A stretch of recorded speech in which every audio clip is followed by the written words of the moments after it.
শামীম ওসমানের পিতা মোহাম্মদ শাহিদুল ইসলামকে টুপি পরিয়ে দেবেন। আল্লাহ রাব্বুল আলামিন পিতা এবং সন্তানকে যেন দিনের জন্য কবুল করে নেন।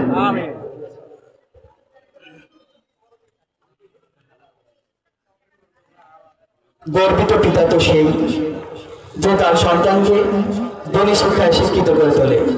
আলহামদুলিল্লাহ, শামীম ওসমান ভাইয়ের পিতা আজকে মাহফিলে উপস্থিত, তেনাকেও টুপি পরে বরণ করে নিচ্ছেন আজকের মাহফিলের সম্মানিত প্রধান আলোচক। আল্লাহ তাআলা রাব্বুল আলামিন পিতা এবং পুত্রকে দিনের জন্য কবুল করবেন। আমরা সকল বলছি আল্লাহুম্মা আমিন। এ পর্যায়ে হাফেজ মোহাম্মদ নিহাদ হোসেন, পিতা মোহাম্মদ জসিমউদ্দিন, গ্রাম অনন্তরাম, আসামপাড়া, ভাইকে পাগড়ি পরিয়ে দিচ্ছেন আজকে মাহফিলের সম্মানিত প্রধান আলোচক।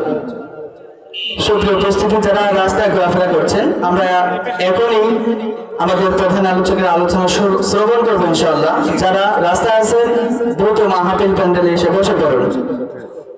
আলহামদুলিল্লাহ, আমরা পাগড়ি প্রদান সম্পূর্ণ করলাম। এ পর্যায়ে দুজন হাফেজের মধ্য থেকে